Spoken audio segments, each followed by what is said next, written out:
I interviewed Billy McFarland about Fyre Fest 2, an event I have tickets to and recently got postponed or canceled depending on who you believe. In this video, I will confront Billy with accusations from people who worked on Fyre Fest 2 saying that no, the whole thing's canceled. This thing is not happening.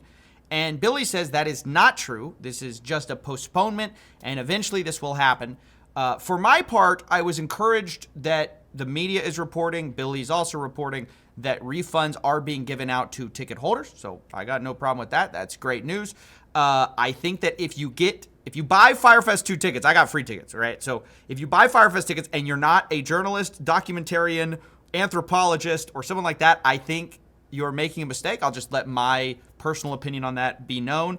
But I wanted to give Billy a chance to explain his reasoning, give his whole side of the story. I think we gave him a platform for that. Also to answer recent accusations, explain what happened with these canceled events where Mexico said in multiple occasions they had never heard of Fyre Fest 2. Billy says that's not true. Some documents were shared related to that. And yeah, enjoy the interview.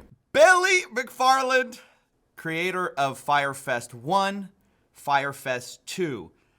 Let me start, because the context of this conversation is Fyre Fest 2 just got postponed, I think. What is the story here? Is it happening? Am I going? I have tickets. You sent me a message. I think you bought the hat in the summer of 23 or 24? I think it was 23, 2 years ago. Okay, so yes, you got free tickets from that hat purchase. So that is real, and you have those tickets. It's good to be here. I truly want to say thank you. And I think over the past 24 hours, I've been approached by, I think, most of the major news networks, and you were the only one who agreed to not cut the interview and to show the interview in full. So of I course, thought that was the only fair way to do it. Yeah, dude. No, I'm happy to show the full interview because I think there is a lot to get to. So walk us back, because I think we have all the time in the world. So let's just do the whole thing. You get through Fyre Fest 1, everything that happens with that. What makes you launch Fyre Fest 2? This is actually a question brought to me by a fan of yours, Moist Critical. He says, I'd love to get his thought process on why he refuses to do anything that's not an attempt at spectacle. He's obsessed with being the facilitator, this is his words, of fiction's events for money. But, take the harshness out of that aside. You do love a good spectacle. You're leaving Fyre Fest 1. The question is, why Fyre Fest 2? Yeah, great question. I'd like to start by saying that there is no way to over exaggerate the mistakes that were made from Fyre Festival 1. They were terrible. They were bad decisions. They were immoral decisions, silly decisions, and the mistakes there were incredible. And I certainly deserved everything that came of it. I deserved the prison time, deserved the civil penalties, deserved the loss of trust in relationships, and that was all well deserved. And I deserved it. And I know everybody watching is like, of course that should happen, but getting out of jail is really hard. And I think that's why recidivism is really high across all different kinds of crime. It's when you take someone out of their family, out of their support system, out of the professional world, and you're behind and you're kind of like stuck in this, living coffin for a number of years. And it's tough to kind of get back to society. And I was just so desperate to not only pay people back financially, but to prove to a lot of my early, whether it was investors or employees or partners, that I wasn't this asshole who was just trying to, do things wrong. And I truly want to make that up. And I want to pay back the trust. And it took me a while after jail to figure out what that meant. I've tried everything. I literally did a karate combat fight where I fought in the pit to try to pay people back, and it did. I've done marketing campaigns. I've done smaller Fyre events in New York City that all went really well. And ultimately, we were approached by one of the largest festival companies in 2023, and they gave us a term sheet to essentially buy half of the Fyre brand. And that would put some immediate money back to restitution, but it would also allow the vision of Fyre to be executed by professionals. And we felt like that was the best path to, one, do what I always wanted to do and dreamed of doing, but two, also paying people back by putting, Fyre into the hands of a big company. And, once again, this is back in 2023 and we're 2 years into everything. Yeah, thanks for answering that. A quick question. We don't have to go too far down this road, but how much do you owe in restitution? Approximately 26 million. Wow. Yeah, crazy. Um, yeah. How does that even work? So when you get income, is part of it garnished? Is like how does that work? Yeah, it's a pretty fair process. Ironically, I think for all the flaws with the system, like the restitution process is straightforward. It's a percentage of your income, right? And that Okay. varies based on what the income level is. Mhm. And then for something like Fire Festival, a portion of any revenue generated in addition to the personal restitution requirements would apply. So, the Fire Festival company would be responsible for paying. And then, if I made $100 and I'd have to pay my percentage off of that as well. Got it. Thank you for answering that. When we talk about a big festival company that approached you, was this Lost Nights? No, this is before I met Lost Knights. It's one of the major players. They're a public company, and ultimately we signed a term sheet with them. It went to their board of directors, and their board of directors, rejected the deal. So this is back in 2023, and Now moving on in the last, I don't know, call it 12 months, you've been with Lost Knights, who my understanding is they sort of are the event side, you're the marketing side. Is that a fair characterization? correct. So after that first deal didn't happen, it really gave us like the confidence to start scouring the world for great festivals, great locations, and great production companies, and ended up with a really strong team. And ultimately, like my goal here is not to put anybody else in the line of fire. Like it all comes down on me. But we have a great team who's working on fire, and we have a great team who's building fire. And ultimately, just couldn't feel safe given what happened. And we'll get into all the craziness with Yeah. Playa del Carmen, and we just couldn't risk the safety to try to make it happen there. Right. So just to confirm, the postponement announcement is real. Everybody's agreed to postpone Fire 2 because it wasn't going to work out with the venues. Can we get into that? Let's get into like, okay, you're getting ready. Why do you decide to launch when you do? And Mhm. what did you think going in? Because basically, there's this constant sort of back and forth with, oh, we've got this event, guys, and then some officials there say, well, I've never heard of these guys, and then they go to Playa del Carmen. Oh, we've got this event thing, and then there's another kind of blow up with the government. What's happening behind the scenes? I think for people watching, you have no idea how crazy it is trying to do business and trying to do an event in Tell us. Mexico. Yeah, Tell it's this is no, your it's chance. Tell wild. us. It's wild, and like we're sharing the receipts, and I'll send you a bunch of documents that I'm not comfortable posting publicly, but hopefully you can speak to and kind of keep the safety of the people involved. Uh, so we were approached in September of last year to bring fire to the Riviera Maya region of Mexico. We started working with the Mexican officials almost immediately. And in December of last year, we were issued a permit, and the Mexican authorities issued a directive to all their different departments to make Fire Festival happen in the municipality of Isla Mujeres. We obviously have this permit, we have this documentation.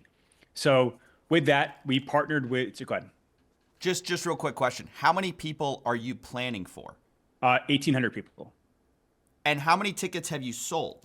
We've sold just over 500. Okay. Okay, so you're planning for 1,800. You've sold 500. Go ahead. So, Yep. So we were pitched to come to Mexico. We met with the local authorities. The government there asked us to do it in the municipality of Isla Mujeres. They thought, one, it was a good fit for the vision of Fire Festival, but they also clearly wanted tourism, dollars, attention going to that area. So they issued us a directive to their government. They issued us a permit, and we partnered with private venues and hotels on Isla Mujeres. We went and announced that early this year. And 4 days after we announced fire being in Isla Mujeres, a local municipality tourism person who we didn't know existed came out and gave all these comments saying they've never heard of fire. Fire's never spoken with tourism. What is Fire Festival? So we are sitting here just not knowing like what to do. We have, multiple partners, dozens of professionals, whether it's my partners or our third party companies, all who had been working full time to make fire happen. And all of a sudden, this guy named Edgar is like, fire's never spoken to tourism in any capacity. So My first response was, let's just like release the permits that we have from tourism to show that, we have in fact been in touch with tourism. And the feedback was that like, hey guys, like you don't understand Mexico. You can't just release government documents. Like we're going to get killed. So I said, okay. And we kind of sat back and didn't do it. They said killed? They said killed. And it gets crazy. We'll get into this. They said killed. And there's That's a little different than an NDA, Billy. There's history. That's a do not die. Do not die policy. So I'm like, fuck, like I love these partners. They're busting their ass and they're like, don't release this documentation. Like our lives will be in danger. So we said, okay. I released kind of this like pathetic Instagram video where I'm like, guys, I have venues, I have hotels. Like I promise they know about us, but can't really and say more. Everyone's thinking, what everyone's thinking in their head, right? That I'm full of shit, right? That doesn't exist. So go ahead. I get it, right? So it's like I'm here, like, hey guys, I promise I have this, but I can't really show you that I have permits. So I do this video, and the day I do that video, the government of Playa del Carmen, which is a different municipality in the same Riviera Maya region of Mexico, reached out, and they're basically like, we know what Isla Mujeres is saying is BS. We would love to have you guys in Playa. They were going through a rebrand, so. Do they know who you are? Because one thing I wondered when I saw these releases, I was like, maybe they just found out like the Fyre Fest and they just didn't want to be associated. But it sounds like they knew who you. Did they know? They saw the video from my personal Instagram. Yes, they know what Fyre is, and we've had got it. Dozens of hours of meetings with them right before we went live. Right. So they reached out to us saying, we see what's happening in Isla Mujeres. We see the media attention they're getting. We know their statements are BS. We want you guys in Playa. We are in the process of renaming the municipality from Solidaridad to Playa del Carmen, which is basically like the area of which Playa del Carmen, the city, is in. And we used to be the heart of the Riviera Maya. We used to be the home of entertainment and culture. And now we've lost to Tulum and Cancun. And we're basically like the little brother of Tulum and Cancun. So Fyre is perfect. If you guys come to Playa del Carmen, we launch a rebrand and you guys give us international attention. So this is literally the night I posted this Instagram video. So we quickly start working with them, and the government of Playa del Carmen puts together basically a package that we couldn't refuse. They gave us 2 beach clubs. They gave us a water park. They gave us a hospitality company. They gave us introductions to villas, to hotels. We bought out one of the nicest hotels in the area, and they made it all happen. They quickly gave us permits. We have signed permits from the Secretary General, the Secretary of Tourism, Secretary of Environment, like you name it, right? Like they went hard. And meanwhile, I think the funniest thing through all this is like we're filming a documentary, and they're totally and they're totally aware of it, right? So like all these meetings are filmed. It's not like it's like happening in some back room. So it's like everything is being recorded and documented. And so it's like you just like literally can't make this shit up. Wait. I heard about this documentary. Are we talking Netflix? I don't know. I don't know where it's going to end Brother up, Hulu. I guess it depends how all this goes for you, huh? But the ending is still unknown, so I'm not sure where that lands. Yeah. Well, one question. Okay. Just on the documentary for a second. Is it true that someone bought out a Prometheus package with the decision that if I have to be included in the documentary? That's like the $1 million package. The only way I get the $1 million package is if I get included in the documentary. Is that true? That's what I heard. We sold 2 Prometheus passes. One Prometheus pass that was part of it. However, that person asked for a refund like 3 or 4 months ago because they bought it during like the pre-sale. So we refunded them and canceled them. So there's one current outstanding Prometheus pass, and that person or group who bought that did not specify the need to be in the documentary. But the first buyer did ask for that. But that buyer you gotta cut that guy. You gotta cut that guy. Cut him. Cut him. Yeah. Refunded like that. No, that's insane. I mean, I think $1 million for any like festival is just not even for yours. I'm not even saying for yours. I think it's just such an insane price. Okay, so we're back to Playa. Okay, yeah, so we're off the documentary. Playa. So, yes, what happened? They're pitching us hard. They literally give us everything. We pay for permits. We pay for the hotels. We pay for the beach clubs. They ask us to do a press conference. And here's where it gets back to the crazy situation. The last festival in Playa del Carmen was a festival called BPM. And at some point in this festival, the government security basically gave way to the cartel. The cartel came in and killed the festival organizers on stage at the festival. So and that was the last time a festival was in Playa del Carmen. Obviously, our first response when they called, and the first response of our partners was, guys, like, what about BPM? And they assured us that's their fire festival. That's their fire festival. Yeah, and dude. They're like assuring us that, guys, everything is fixed. We have a new administration. And they went as far to say that in order to prove to you guys that this will be safe, let's do a press conference and let's have our Secretary of Security be at the press conference with you guys. And he can sit there and assure the public that, yes, you guys have permits, whatever, who cares? But more importantly, he's going to have his guys with machine guns in the background, which we have all the videos and pictures of. And he will assure the public that the Secretary of Security is protecting Fyre Festival. So we did that. That press conference exists. That press conference exists. Yeah. Okay, got it. So you guys get assured. I'm not feeling too assured right now, actually. As a holder of the Fyre Festival pass, I'm a little, that's a scary thing. So you got, but now you've done all this stuff, or at least kind of it's record. I haven't seen it, but it's recorded somewhere. Then all of a sudden it drops out. Everything drops out beneath you again. What happened?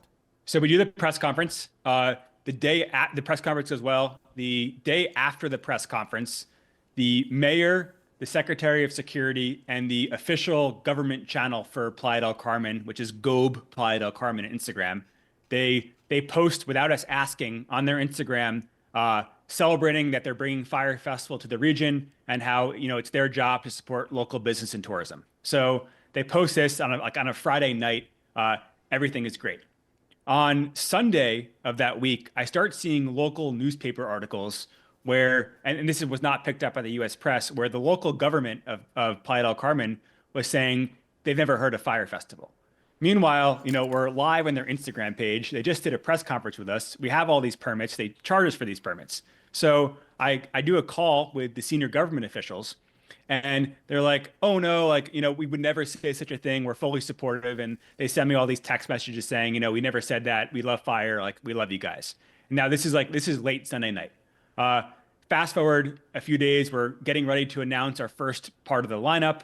And at 10 p.m. on a Wednesday night, they post on the same channel where they already have a Instagram post celebrating Fyre Festival. They do a new post saying, we have never heard of an event, quote, called Fyre Festival 2.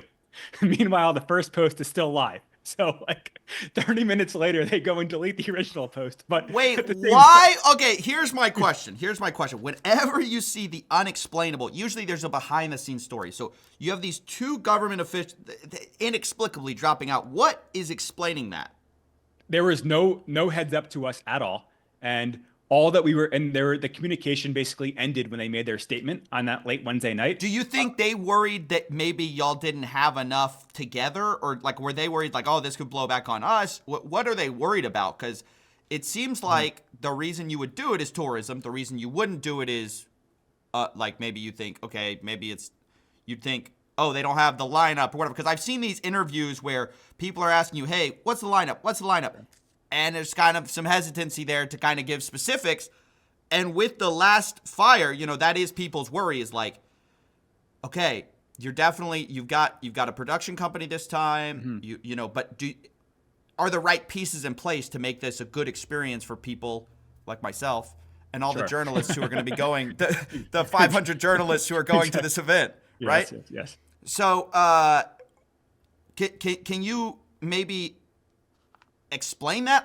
Is there, especially with recent events, has the lineup dropped off? Do you need to build it back up? Where are we at? Okay, so before we get to the lineup, and happy to share everything. So before we get to the lineup, there was never, the last conversation with the government was, oh, we never said anything negative to the press. We're fully supportive of Fyre. And we have all the proof and evidence of this.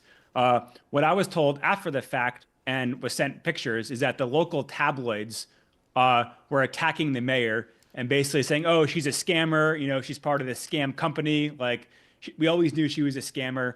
And I think in their minds, the best way to handle the assault of their local tabloids, instead of a measured response, was just to say, oh, we've never heard of Fyre. What's Fyre Festival? And it was just so absurd. And at that point, we started going back, and the morning after 5 promoters were killed at the BPM festival on the stage, the Mexican government's response was that, oh, we have banned BPM for Mexico. It wasn't like, oh shit, maybe we made a mistake and let people get killed. Like pretty serious. It was like, oh, we just banned the festival. So like it seems like in the case of trauma and chaos, when they don't really know what to say, they just like take full denial, and that's where it doesn't make sense because we have dozens of hours of meetings on camera. We have hundreds, if not thousands, of emails. We have public Instagram posts. We have signed permits. Like we paid the government where they're clearly billing Fyre Festival 2 for the permits. So why not release those? Because one thing is you've released some of the permits. I think I saw one where it's like a 250 person limit, like beach club for like listening. And I saw a bunch of articles like basically saying, oh, they're not even going to be able to DJ this place. It's just for listening to like pre-recorded music. Like this isn't even a real permit. Da da da da. Why not release those recordings of the government officials? Da da da. And why release what you did release? Like basically, if you want to be transparent, why not just release everything? Sure. So the first set of documents, we were still trying to mend their relationship, and if you like saw the tone in that Instagram post, it was not accusatory towards Playa del Carmen. We were saying we've been a great partner. We've done everything that was asked of us. We paid for the hotels, we paid for the venues, we paid for the permits. We've been great, and that was an attempt to try to like say like, guys, like what's the issue here? And now all gloves are off. So I will be forwarding you some documents, some permits, some email chains. I'll share whatever I'm forwarded, provided you don't specify, hey, this needs to be like redacted, whatever. I'll redact what I need to redact. I'm going to forward you to provide it. I have this great email chain with ABC News from this morning. So they reported last night that they talked with the state tourism office, which is above the municipality, and the state tourism said they would need to be the ones to approve this, and they've never heard of Fyre 2. So I forwarded to them 39 emails with state tourism, a permit from state tourism, and they said, oh, we'll update our story. And now they're refusing to update their story. So I'm going to forward you all those emails with state tourism. I'll forward you those permits. And yeah, it's just like, you just can't make this up. And ultimately we pay for the venues. We have the venues and we have talent. Like the event could go on, but how do we know people aren't going to get hurt? So it just does not make any sense to continue with Playa del Carmen. So at this point, I've heard talks of postponement and of refund simultaneously. What is that? Is it postponed or am I getting like, not me, but like my free tickets? But what is actually happening? Is this still happening, or it seems, or are people getting refunds, or both? So both. One, Fyre Festival 2 is still happening. The date has not been set. We have an offer, locally in the New York City area to do it on the same dates. And then we've also have a couple of different Caribbean island countries that the team is doing site visits with over the next couple of weeks. So the location would determine the dates, and that would obviously determine if it's postponed. If we're picking a new Caribbean country, if it's a Belize, a Honduras, a Turks and Caicos, something like that, we would certainly postpone the event to allow us to build it out. If it's something more local, then we would try to keep the same dates. In the meantime, ticket holders are being refunded. So yeah, we are certainly refunding people and hoping they will, rebuy once Fyre Festival 2 is announced. Here's my question. Because one thing that I wanted to understand in all of this. So I had somebody come to me and he says, basically, he says he was directly involved in the organization of Fyre Fest 2. I'm sharing this because I believe the public needs to know what's going behind the scenes. Basically, he says there was a split between the production company and you, and Lost Nights is no longer associated with Fyre Fest. Is that true? That's not true. So we have no issues with Lost Nights. There's been no formal split with the production company. I think the location will determine who is producing the event. So obviously Mexico is their backyard, and we of course would love to work with them wherever we go. I think the final location there will determine that. But we're in hourly communication. There's been no formal split of the companies. Okay, but hey, I'm familiar with legalese. I know no formal split. There's some jujitsu that can happen in there. No formal split. There's been some fights though. Fair to say. We're on the same team, so I think it's fair to say I think they'd say the same thing. So we're like, No, There's, the, hey, the drama is not that. The drama is Mexico. Not Mexico. The drama is Playa del Carmen. It's like this is not an attack on Mexico. This is an attack, a full attack now, I guess at this point, on Playa del Carmen.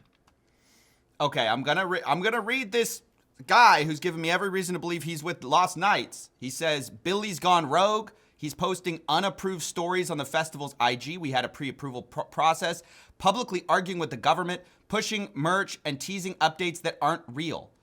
Internally, the project's done, is what he says. Is he lying? Yeah. Who is this? Oh, that's the tough thing. Yeah. All I can tell you is he shared behind the scenes documents that you wouldn't have unless you worked on the project. He's definitely involved in the project. He also says, is there, because I asked, like, what are some interesting questions to ask you, because I knew I was interviewing you. Is there still an event team behind Fyre Festival 2? If so, who exactly is involved? Is Lost Knights one of those people involved? For sure. Yes, correct. Okay.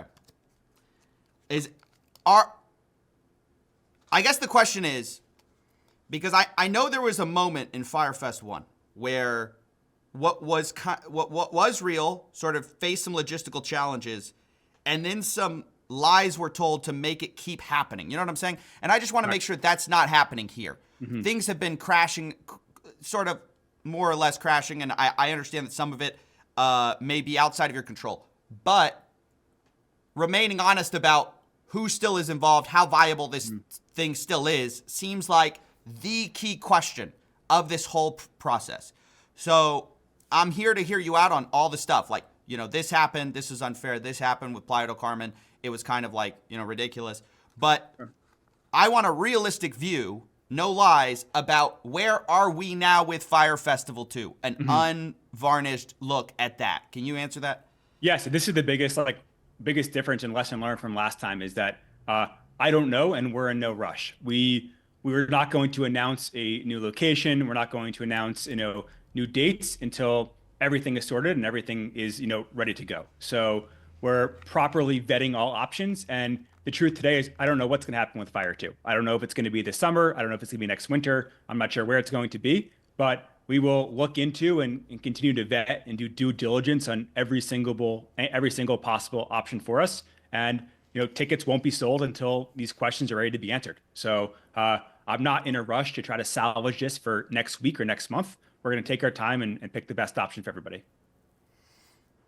I think that's. I think the refund approach and then later announcing is the right move. Can you share anything about the lineup? I'm sure it's gotten a little dicey now because the date has kind of been thrown up in the air. But can you share any for sures? Yeah, the biggest thing for me and what I wanted to live by with the team is I don't want to throw any artist under the bus right now. I think another artist went on Good Morning America today saying she's booked for Fyre. I'm not going to give any names. I'll let artists come out if they want to. We had our 11 artists signed. We had another 14, agreed to with contracts issued, and we were planning to release those the day after the negative statement came out, obviously before it came out. And the decision was made that we don't want to put the artists in the line of fire. If they want to voluntarily say they're booked for Fyre, more than welcome. We'd love for you to do it, but I'm not going to be the one to prematurely release that. We will certainly work with, and we've been in communication with all of them. Once new dates and locations are confirmed, we'd love to keep the offer, and it's going to be up to them to stay in. Let me ask you something else. So one thing that I've been thinking about is, how does Fyre Fest 2, you're envisioning this glorious Fyre Fest 2, which may have, I don't know, right? And if it does, it's sort of this amazing story about, a comeback. There's also a world where Fyre Fest 2 kind of just fizzles out. And there's also a world where Fyre Fest 2 is extremely mid. Yeah. I would think that the last option is the worst option. Almost like if you refund everyone and it just goes away, it's kind of like this fun story. If it's just kind of a barely delivered promise, do you see that as a failure? Do you see option 1 is the only option? You deliver the best Fyre Fest or it's canceled? Or do you see option 3 as because that, I hope we're not on a collision course there as someone who might attend. Yeah. So one, I believe in my ability to make the event different and fun when the event happens. However, I don't think that's the most important part. I think the most important part is how we do it and doing it honestly. For example, right now, refunds have been given. We were not selling tickets or accepting new reservations until all these questions that you have are answered, which are all totally valid questions. So there's no rush and there's no like urgent attempts to save a certain date. We're doing right by people, doing things the right way, and learning from mistakes here. And I'm confident that we can make it fun and we can make it interesting. For example, in New York last year, we rented an airstrip just outside of New York City. We did zero gravity flights and a concert on an airstrip for 100 of like the Fyre members in New York City. So it's like we can find ways where this festival is different from everybody else. I think that's what I specialize in. Where I failed has been to scale this from a couple of hundred people to a couple of thousand people. So we're going to look into all options, and maybe it's a smaller event, maybe it's the same size, maybe it's bigger. Once again, really depends on location and where it's being done. Okay, and finally, I just want to get some questions on this because I just want to make sure I get I just get it in the record. Like this this person, which fair, I'm not saying who it is. I just know they have insider info. They say sponsors, partners, production, booking, and logistics team have already stepped away. And you're telling me today that's false. Yeah, that's not the case. Okay. But are any of those people willing to stand up and say that we are still involved? Or do you think, no, they're not willing to stand up and say that? I think the entire team is working on what the next steps are. How big is the team? It's a few dozen people across different companies. So internally, we're small. We're 7 or 8, internally at Fyre. And then there are different teams with different roles. I think we're all on the same path now where let's not make any rash decisions. Let's vet all these locations, and we have different people doing different site visits. A team's going to one location tomorrow in the Caribbean. We met with the government of a different country in the Caribbean yesterday. So we're thoroughly vetting all these options, and different members of the different teams are, going to different places, and we are in no rush. And I'd love to announce next week, but in reality, we want to take a few weeks, make sure everything is done properly. Make sure that we're not going to experience a Playa del Carmen situation where a prime minister somewhere shakes our hand and gives us the permit, but then says he doesn't know about us when the New York Times starts calling. So we've got a lot to deal with, and there's no urgency in making a rush decision. Do you think there is a world where this becomes Firefest 1 all over again? No, Fyre Festival 1, I think also this is like underreported. The crime of Fyre Festival 1 wasn't necessarily the attempt to do the music festival. If the music festival of Fyre Festival 1 was perfect, I still committed a crime and I still would have gone to jail for the same amount of time. Lying to investors. The lying to investors. And that was a true crime of Fyre 1. So do you have investors on this project? No, we don't. Okay.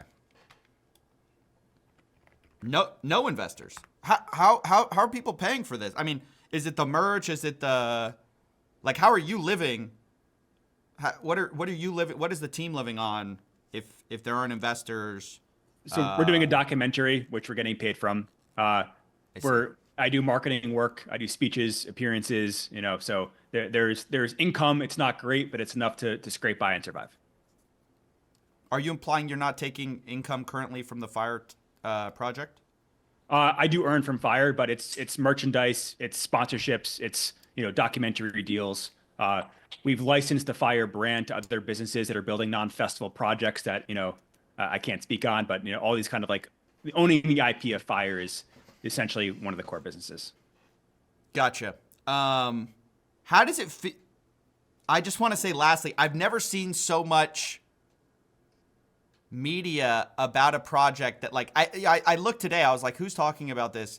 New York Times, ABC, all these people are reporting, and it's almost like they do want you to, they don't want you to fail, but in a way, the story is, the narrative is, this guy who did Fyre 1, Fyre 2 is going to be the exact same.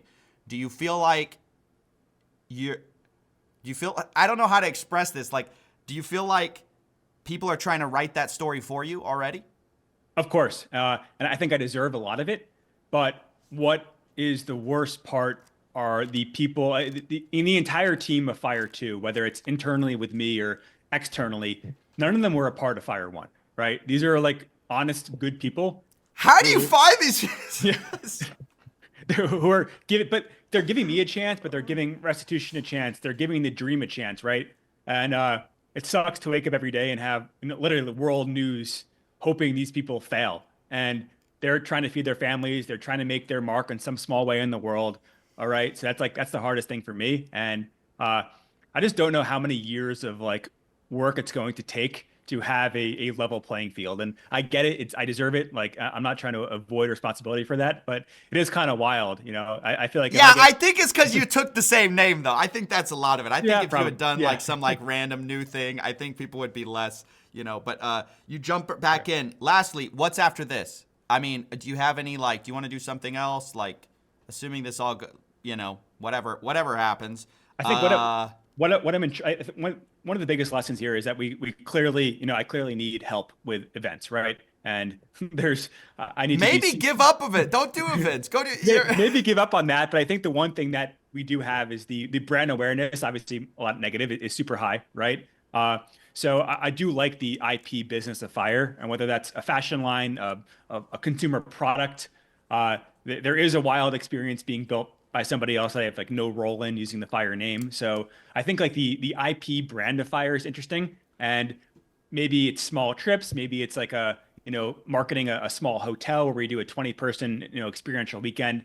And there's a lot like with the component and the thesis of Fyre that I'd like to build in the future. So taking time now to figure out like what the step is for Fyre 2 and what that looks like, and we'll go from there. Well, as someone with tickets, I hope this event actually and the hat. I hope this event actually happens. I'm a bit concerned about some of these emails I'm getting from insiders, but you're saying that's not true. I hope that news doesn't come out that it is true. Listen, Billy, you're in, this is a crazy thing you're trying to pull off. And if you're able to, people will celebrate you for it. But if it goes the same way, you're going to get, rightfully deserved, a lot of hate. So, understood. Yeah, good luck. Okay, thanks. Thank you so much. Appreciate it.